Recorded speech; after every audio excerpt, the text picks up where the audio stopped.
ओशो ने बहुत संक्षेप में बताया है। उनका पिछला जन्म लगभग 700 वर्ष पहले हुआ था। उस जन्म में उनकी बड़ी उम्र हो गई थी और वे कोई साधना कर रहे थे और 21 दिन का अनुष्ठान था, उपवास था। लेकिन 18वें दिन उनकी हत्या कर दी गई थी।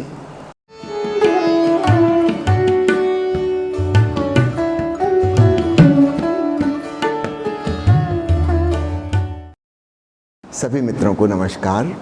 पहले कुछ सवाल हैं। एक मित्र ने पूछा है कि ओशो ने अपने पूर्व जन्म के विषय में क्या बताया है, कृपया वह घटना हम लोगों को सुनाएं। ओशो ने बहुत संक्षेप में बताया है, विस्तार से नहीं। उनका पिछला जन्म लगभग 700 वर्ष पहले हुआ था। उस जन्म में उनकी बड़ी उम्र हो गई थी और वे कोई साधना कर रहे थे और 21 दिन का अनुष्ठान था, उपवास था। लेकिन 18वें दिन उनकी हत्या कर दी गई थी और यह हत्या एक शिष्य ने की थी, करुणावश की थी। क्योंकि अगर उस जन्म में 21 दिन का अनुष्ठान पूरा हो जाता तो वे परम मोक्ष को, निर्वाण को उपलब्ध हो जाते। उम्र उनकी बहुत ज़्यादा थी उस समय और वह आखिरी जन्म उनका होता, उनका महापरिनिर्वाण हो जाता, फिर वे कभी लौट कर नहीं आ सकते थे। लेकिन वह अनुष्ठान अधूरा रह गया, 3 दिन शेष थे और इसलिए पूर्ण ज्ञान उपलब्ध नहीं हुआ। पुनः मनुष्य रूप में उन्होंने देह धारण की। 700 साल के पश्चात ऐसे माता पिता मिले जिनके माध्यम से वे पुनः धरती पर आ सकते थे और इस जन्म में 3 दिन का उपवास उन्होंने पूरा किया। 3 दिन तक उन्होंने माँ का दूध नहीं पिया। जो घटना पिछले जन्म में 3 दिन में घट जाती, इस जन्म में 21 साल का समय लगा। क्योंकि वृद्धावस्था में समय की रफ्तार अलग होती है और नए सिरे से बचपन में समय की रफ्तार अलग होती है। घड़ी में, कैलेंडर में समय तो एक सा बीतता है, किंतु वास्तव में ऐसा नहीं होता। टाइम भी रिलेटिव है। उम्र के अनुसार अलग अलग साइकोलॉजिकल डायमेंशन हो जाता है, एक सा नहीं रहता। लेकिन उस हत्या का सदुपयोग हो गया, एक जन्म और मिला और 21 साल में ओशो ने परम ज्ञान प्राप्त किया और तब उन्हें वक्त मिल गया अपने ज्ञान को बांटने का। पिछले जन्म में वह वक्त नहीं मिल सकता था।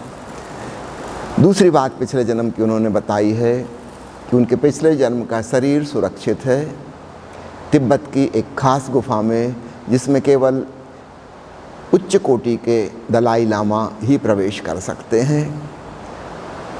सूक्ष्म शरीर से वहाँ पहुँच सकते हैं, लेकिन स्थूल काया को लेकर केवल विशेष वर्ग ही है लामाओं का जो वहाँ अंदर जा सकता है। वह एक बहुत बड़ी गुफा में बना हुआ मंदिर है जिसमें ऐसे लोगों के शरीर को बचाया गया है जिनके शरीर भी कुछ विशिष्ट थे। उसमें ओशो की भी शरीर की सुरक्षित अवस्था है। यह बात एक दलाई लामा ने, लामा करमप्पा ने अपने प्रवचन में कही थी। फिर वह पत्रिका में प्रकाशित हुआ था लेख। स्वामी आनंद विजय जी हैं जबलपुर में, अमृतधाम आश्रम के संचालक। उन्होंने वह पत्रिका पढ़ी थी। संयोग की बात, वे जहाँ आश्रम बसा रहे थे वहाँ पर भूत प्रेतों ने उनको तंग करना शुरू किया।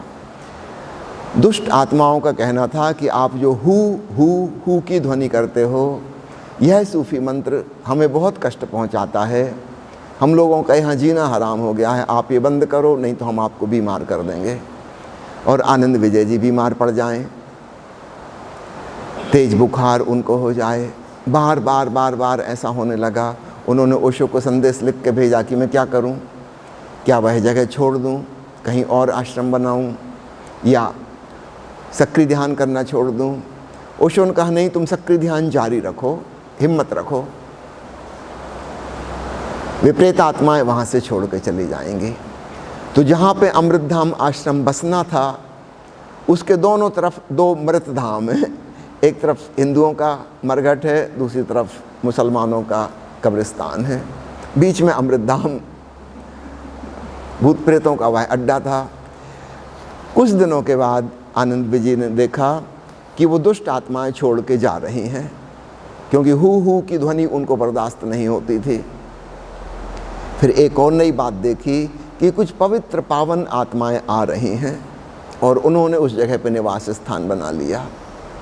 और उन्होंने कहा कि आप लोगों ने बहुत अच्छा किया, हू का उच्चारण करके उन दुष्टों को यहाँ से भगा दिया, अब हम लोग यहाँ चैन से रह सकेंगे। लेकिन ये बड़ी बुखार की अवस्था में ये सब उनको अनुभव हुआ था। तो उनको शक था, संदेह था कि मैं जो देख रहा हूँ कहीं ऐसा तो नहीं कि सन्निपात की अवस्था हो, कोई मति भ्रम मुझे हो रहा है बुखार की वजह से। तो उन्होंने सोचा कि कुछ परीक्षा ली जाए इनकी, ये वास्तव में पवित्र आत्माएं हैं कि नहीं। तो उनसे कहा कि अगर आप वास्तव में पवित्र आत्मा हो तो मुझे ले चलो तिब्बत के उस मंदिर में जहाँ ओशो का शरीर सुरक्षित है, क्योंकि इससे कन्फर्मेशन हो जाएगा। तो वो पवित्र आत्माएं उनको वहाँ ले गईं। उन्होंने वहाँ देखा ओशो की मूर्ति तीसरे नंबर पर है। एक अर्धचंद्राकार शेप में बहुत सारी मूर्तियाँ हैं, तीसरे नंबर पर ओशो की मूर्ति है या शरीर है। फिर उन्होंने ओशो को पत्र लिखा और पूछा, क्योंकि अगर ओशो हाँ कहेंगे इसका मतलब वो मैंने सपना नहीं देखा था, वो कोई इल्यूज़न या डिल्यूज़न नहीं था, हेलुसिनेशन नहीं था, वो रियल घटना थी। तो ओशो का उत्तर उनको आया कि बिल्कुल ठीक, आप उस जगह गए थे। हाँ, फ़र्क ये है कि तीसरे नंबर की नहीं है, वो नंबर 97 नंबर की है। आपने काउंट गलत तरफ से किया। टोटल 99 मूर्तियाँ हैं, उसमें 97 नंबर की ओशो की मूर्ति है। तो ओशो ने स्पष्ट कर दिया कि जो अनुभव हुआ है वह ठीक अनुभव हुआ है। जो पवित्र आत्माएं वहाँ आ गई हैं वास करने, वो वास्तव में हैं, ये कल्पना की बात नहीं है। तो ये पिछले जन्म की एक घटना ओशो ने यह कही है। एक मित्र ने पूछा है कि आप अपने बचपन का कोई अनुभव ओशो के संग जो बीता हुआ है वह संस्मरण सुनाएं। देखिए, मैं ओशो से बहुत छोटा हूँ, 24 साल उम्र का फ़र्क है। ओशो को जब बुद्धत्व प्राप्त हो गया था उसके 2 साल बाद मैं पैदा हुआ हूँ, सन 1955 में। तो ओशो को मैंने सद्गुरु के रूप में ही जाना, मैंने अपने आप को उनका शिष्य रूप में ही पहचाना। तो आप जैसा सोच रहे हैं भाई भाई का कोई नाता रहा होगा, तो नहीं, वैसा कोई संस्मरण मेरे पास सुनाने को नहीं है।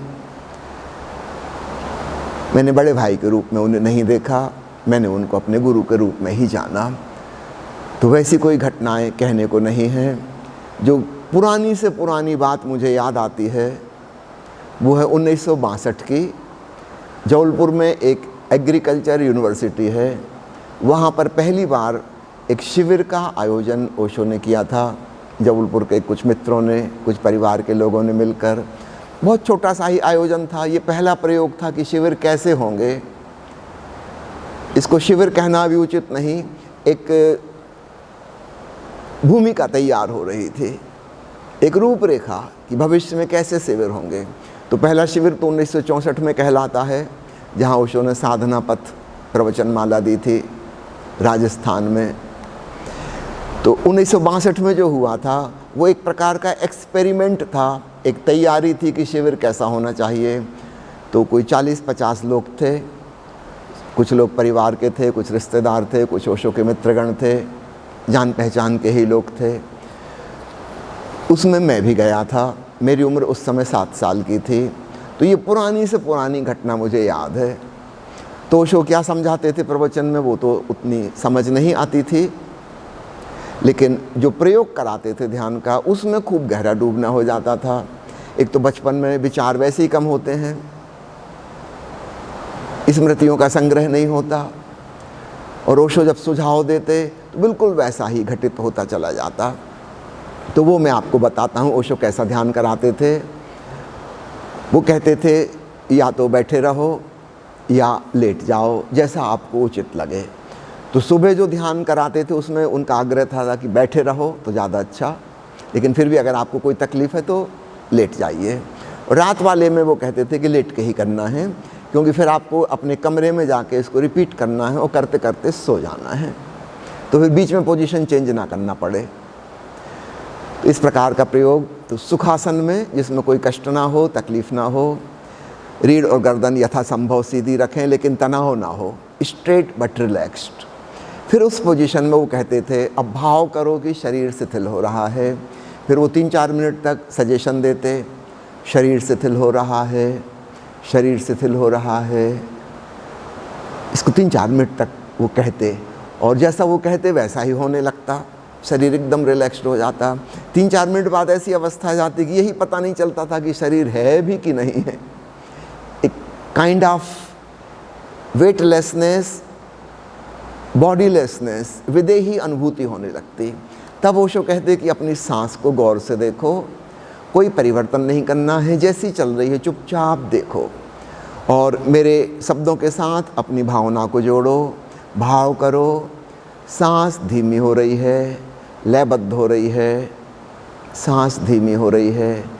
हमें करना नहीं है, सिर्फ भाव, और ऐसा होने लगेगा और तुम चुपचाप देखते रहना, देखते रहना, देखते रहना। फिर सांस को देखते देखते देखते जैसे जैसे सांस धीमी होती जाती, फिर ओशो तीसरा सुझाव देते कि मन शांत हो रहा है, मन शांत हो रहा है, मन शांत हो रहा है। इसको वे कई बार रिपीट करते और वैसा ही अनुभव में आने लगता कि जैसे मन एकदम सन्नाटा छा गया।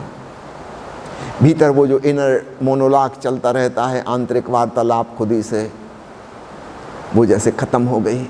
बीच बीच में बड़े बड़े गैप आने लगे, अंतराल आने लगे, शून्यता, निर्विचार अवस्था। उस समय ये शब्द मुझे नहीं पता थे, इतने कठिन शब्द निर्विचार, ये तो नहीं पता था, लेकिन वो अनुभव होता था कि सब खाली हो गया जैसे। और तब चौथा सुझाव होता था सर्व स्वीकार का भाव। जो है जैसा है उससे मैं राजी हूँ, मेरा कोई प्रतिरोध नहीं, मेरी कोई इच्छा नहीं कि ऐसा हो कि वैसा हो। अगर धूप पड़ रही है, गर्मी लग रही है तो ठीक, मैं इससे राजी हूँ, धूप है, गर्मी है और मैं इससे सहमत हूँ, मेरी कोई नाराज़गी नहीं। कौआ बोल रहे हैं, चिड़िया बोल रही हैं, आवाज़ हो रही है, चुपचाप सुने। ये 5वां सुझाव था। तो पहला था शरीर की शिथिलता, दूसरा था सांस का धीमा होना, तीसरा था मन का शांत होना, चौथा था स्वीकार भाव कि किसी चीज़ का विरोध मेरे भीतर नहीं है, ये जीवन जैसा है मैं सहमत हूँ, मैं राजी हूँ, मैं प्रसन्न हूँ। और फिर इसके बाद था कि जो भी आवाज़ आ रही हैं उनको सुने। वो एग्रीकल्चर यूनिवर्सिटी थी, वहाँ बहुत घनी हरियाली थी, पंछियों की खूब आवाज़ आती थी, झिंगुर की आवाज़ आती थी। ओशो कहते थे गौर से सुनो।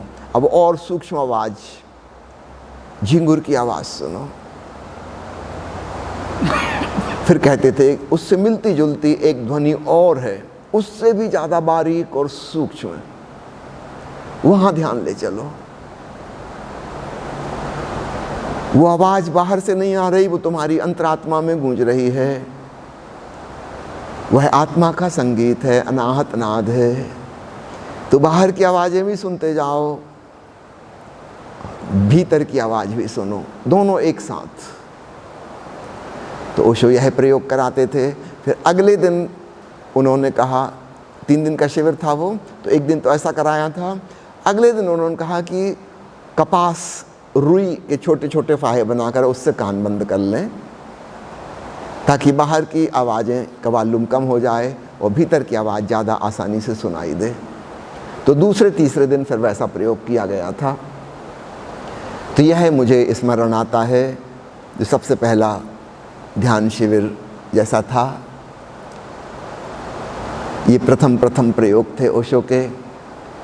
थोड़े से ही लोग थे और खूब गहराई में डूबना होता था।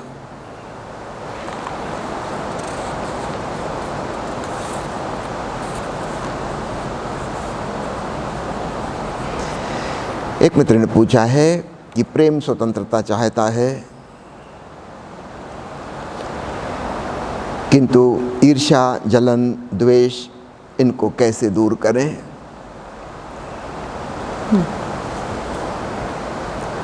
खलील जिब्रान ने एक बहुत सुंदर उपमा से समझाया है उनकी प्रसिद्ध किताब है दी प्रॉफिट। और स्मरण रखना, यह अत्यंत महत्वपूर्ण किताब 15 साल की उम्र में उन्होंने लिखी थी। 15 साल की उम्र खेलने कूदने की उम्र होती है। He was a super genius. Osho ने दी प्रॉफिट के ऊपर लंबी प्रवचन माला दी है और उसका प्रवचन माला का नाम रखा है द मसीहा। और उसमें यह वाला प्रवचन आप जरूर पढ़ना जो आपने सवाल पूछा है, लव एंड फ्रीडम, प्रेम और स्वतंत्रता के बारे में। खलील जिब्रान ने एक बहुत छोटी सी उपमा से समझाया, जैसे एक मंदिर होता है, मंदिर के खम्भे मंदिर को संभाल के रखते हैं। यदि खम्भे बहुत निकट आ जाएं तो भी मंदिर ध्वस्त हो जाएगा, और खम्भे अगर बहुत दूर चले जाएं तो भी मंदिर ध्वस्त हो जाएगा।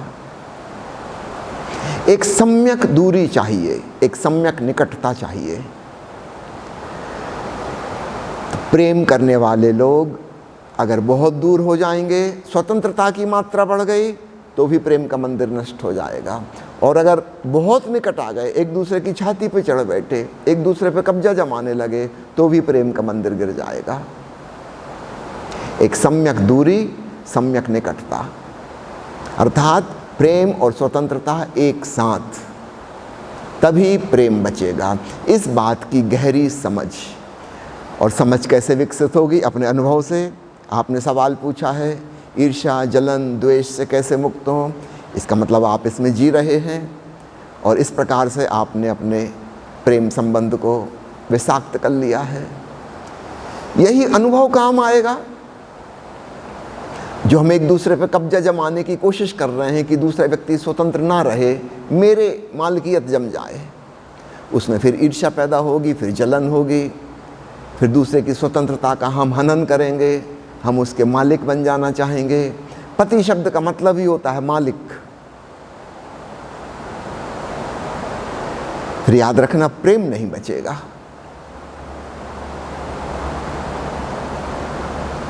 तो स्वतंत्रता और प्रेम दोनों एक साथ साधने हैं। ये कठिन तपस्या है। पुराने जो सन्यासी थे वे प्रेम के जहर से घबराकर यही ईर्ष्या, द्वेष, जलन, मालकियत, कब्जा, मैनिपुलेशन, इस सब से घबराकर परिवार छोड़ के भाग गए, एकांतवास करने लगे। लेकिन प्रेम का मंदिर तब भी ध्वस्त हो गया, दूसरा खंभा बचा ही नहीं। और संसारी जो थे वे इतने ज़्यादा निकट हो गए एक दूसरे के कि बीच में जरा भी स्पेस ना बचे, तब भी प्रेम का मंदिर गिर गया। तो भोगी ने अपने ढंग से प्रेम को नष्ट किया, त्यागी ने अपने ढंग से प्रेम को नष्ट किया। दोनों नासमझ साबित हुए। थोड़े विवेकवान बनो, इस कटु अनुभव से कुछ सीखो और प्रेम और स्वतंत्रता का समन्वय साधो। मैं आप सबसे निवेदन करूंगा, खलील जिब्रान के ऊपर ओशो ने जो प्रवचन माला दी है उसका यह प्रवचन अवश्य सुनिएगा, लव एंड फ्रीडम के ऊपर, प्रेम का मंदिर।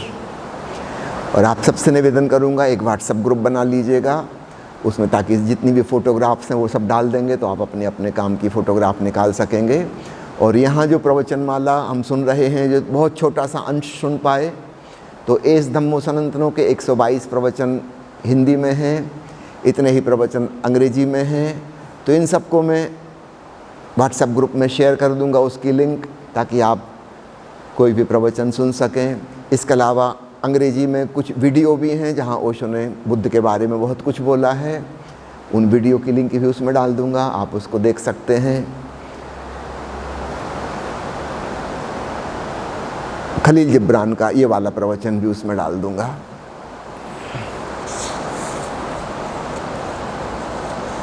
एक मित्र ने पूछा है कि मादक द्रव्य लेकर हुए विराट चेतना के अनुभव में और ध्यान में, समाधि में डूबकर हुए विराट चेतना के अनुभव में क्या अंतर है? अनुभव में अंतर नहीं है, लेकिन अनुभव जिस वजह से, जिस विधि से हमने पाया उसमें अंतर है। एक बहुत ही नुकसानदायी विधि है और एक लाभकारी विधि है। एक में हम रसायन के गुलाम हो जाएंगे, दूसरी में हम अपने स्वामी बनेंगे, अपने मालिक बनेंगे। हमारी चेतना विकसित होगी। पहले वाले में हमारे हाथ में नहीं है, वो मादक द्रव्य का असर खत्म हुआ कि हम वापस फिर वही सामान्य आदमी हो जाएंगे जैसे हम थे। दूसरे वाले में हम मालिक होंगे, हम अपनी मर्जी से उस विराट चैतन्य के अनुभव के साथ एकात्म हो जाएंगे। नशे की वजह से जो अनुभव आएगा उसमें एकात्मीयता नहीं होगी, ऐसा नहीं लगेगा कि यह मैं हूं। प्यारा अनुभव होगा लेकिन उससे वापसी हो जाएगी और आपके हाथ में कुछ भी नहीं है। ध्यान में जो फलित होगा उसमें एकात्मीयता घटित हो जाएगी, यही हूं मैं, यह विराट चैतन्य, cosmic consciousness echoing with divine melody. ओंकार से ओतप्रोत यह निराकार चैतन्य, तब अनहलहक की घोषणा होती है, तब अहम ब्रह्मास्मि की घोषणा होती है, और हम एक पॉइंट ऑफ नो रिटर्न पर पहुंच जाते हैं जहां से वापस लौटना नहीं होता, फिर गिरना नहीं होता। तो ये बड़ा फर्क है। तो एक झलक मिलती है नशे में, ध्यान में हम उस झलक को परमानेंट, स्थायी रूप से पा सकते हैं। एक मित्र ने पूछा है, जब ध्यान में होता हूँ तो लगता है कि अहंकार विसर्जित हो गया, किंतु बाहर आने पर फिर पता चलता है कि अहंकार वापस लौट आया। ऐसा कैसे होता है और क्या करें? एक बात स्मरण रखिए, अहंकार दूसरे की मौजूदगी में होता है। जब आप अकेले होते हैं, आप अपने घर में अपने एकांत कमरे में ध्यान कर रहे हैं जहाँ दूसरा कोई है नहीं, और भीतर विचार खो गए तो दूसरों की सब छवि खो गई, तो अहंकार कहाँ मिलेगा? वो तो दूसरों की मौजूदगी में स्वयं के होने की अनुभूति होती है। आप अपने बाथरूम में हैं, गीत गुनगुना रहे हैं, आईने में मुंह बिचका रहे हैं, छोटे बच्चे जैसे सरल हो गए। क्यों? क्योंकि कोई अहंकार नहीं है। अगर आपको अचानक पता चले कि दरवाजे के की होल में से कोई झांक रहा है, कैमरा लगा के बैठा है, आप एकदम सभ्य सुशिक्षित इंसान बन जाएंगे। अहंकार वापस आ गया, क्योंकि कोई दूसरा मौजूद है। दूसरे के होते ही से आप वही नहीं रह जाते जो आप थे, कुछ और हो जाते हैं। वो सरलता, वो निर्दोषता, वो भोलापन गया। तो अहम भाव दूसरे की मौजूदगी में महसूस होता है। एकांत में, ध्यान में, मौन में, कहीं आप अकेले हैं, वहाँ पर पता नहीं चलता। आप किसी अजनबी जगह चले गए, कहीं हिल स्टेशन पर घूमने चले गए जहाँ पहले कभी नहीं गए थे, आप वहाँ किसी को नहीं जानते। कि सागर तट पे चले गए, आप किसी को नहीं जानते, वहाँ कभी नहीं आए थे, वहाँ आप बिल्कुल निरहंकारी हो जाते हैं। दूसरों के साथ भी कुछ लेना देना नहीं, ना कोई आपको जानता, ना आप किसी को जानते। आपको अपनी कोई छवि दिखानी नहीं है। You don't have to show up. महिलाएं मेकअप करना भी छोड़ देती हैं, जरूरत ही नहीं, दिखाना किसको है, कोई पहचानता ही नहीं है। आप वहाँ पे सरल हो जाते हैं, आप वहाँ एंजॉय कर पाते हैं। वो एंजॉयमेंट एक्चुअली निरअहंकारिता का मजा है, वो हिल स्टेशन का या सागर तट का नहीं है। अगर वहाँ जान पहचान वाले लोग हों और जिनके साथ आपको सभ्यता पूर्वक और औपचारिकता और एटिकेट्स और मैनर्स के साथ बिहेव करना है, फिर आप रिलैक्स नहीं होंगे और फिर आपको कुछ मज़ा भी नहीं आएगा। तो एक्चुअली मज़ा किस चीज़ का आ रहा था? सरल हो जाने का मज़ा आ रहा था। कोई आपको पहचानता नहीं है, आप अपनी मर्जी से मौज से जैसे जियो, नोबडी केयर्स अबाउट यू। आप रिलैक्स हो गए थे। तो आपने जो कहा है, ध्यान में जब डूबते हैं तो ध्यान में हम दूसरों को भूल गए, संसार से विमुख हो गए, अपनी तरफ उन्मुख हो गए, तो वहाँ कोई बचा नहीं, तो अहंकार भी नहीं। लेकिन फिर आँख खोलेंगे, दुष्ट लोग मौजूद हैं और उनकी एक्सपेक्टेशन है, अपेक्षाएं हैं, और आपको नौटंकी करनी होगी, वापस अहंकार आ जाएगा। तो इस मैकेनिज्म को समझें। ऐसा होना स्वाभाविक है जो आपको हो रहा है। धीरे धीरे धीरे अब हमको कोशिश ये करनी चाहिए कि भीतर की वो जो डीप रिलैक्सेशन की, जागरूकता की अवस्था थी, उसका कुछ अंश बचा रहे, ना सही पूरा, थोड़ा बहुत बचा रहे, और हम बाहर अन्य लोगों के साथ कुशलतापूर्वक व्यवहार भी कर सकें। जब आप ऐसा करने की कोशिश करेंगे, धीरे धीरे बात बनने लगेगी। माना कि चूक जाएंगे, बार बार भूल जाएंगे, लेकिन अगर आप कोशिश करेंगे तो होने लगेगा। धीरे धीरे बात बढ़ने लगेगी। और जिसको मैं कह रहा था सम्यक स्मृति, एक दिन ऐसा आएगा वो अपने भीतर का स्मरण रखते हुए और बाहर के जगत में भी हम अपना काम धाम और व्यवहार इत्यादि सब कुछ करते रहेंगे और कोई फर्क नहीं पड़ेगा। 50% एनर्जी आत्म उन्मुख और 50% एनर्जी बाहर के क्रियाकलापों में संलग्न, और बड़ा अद्भुत रस आएगा। फिर हम पाएंगे वो जो मुखौटा हम लगाते थे दूसरों को दिखाने के लिए, प्रभावित करने के लिए, अब वो खेल जैसा हो गया। ऐसा नहीं कि हम औपचारिकता छोड़ देंगे, कि मैनर्स भूल जाएंगे, नहीं, समाज के जो नियम हैं हम नियम का पालन करेंगे, लेकिन अब वो खेल जैसा हो जाएगा। आपको पता है कि आप भीतर निराकार चैतन्य हो जिसमें ओंकार गूंज रहा है, वो आपका वास्तविक स्वरूप है, लेकिन बाहर एक अभिनय है जो आपको करना है, एक भूमिका निभानी है, और आप अपने अभिनय को बिल्कुल एक कुशल अभिनेता की तरह करेंगे, कोई प्रॉब्लम नहीं। मुझे याद आता है एक नया अभिनेता बम्बई में ओशो के पास आया और उसने कहा कि मेरी डायरी में कुछ ऐसा वचन लिख दीजिए जो मेरे जीवन में काम आए, मैं नया एक्टर हूँ। ओशो ने उसको लिख के दिया, जीवन ऐसे जियो जैसे अभिनय है, और अभिनय ऐसे करो जैसे जीवन है। संसार का और संन्यास का दोनों का सूत्र दे दिया एक वाक्य में। जिंदगी ऐसे जियो जैसे खेल है, और उस खेल में, नाटक में ऐसे भाग लो जैसी जिंदगी है। तुम एक कुशल अभिनेता भी बन जाओगे और तुम एक सन्यासी भी हो जाओगे।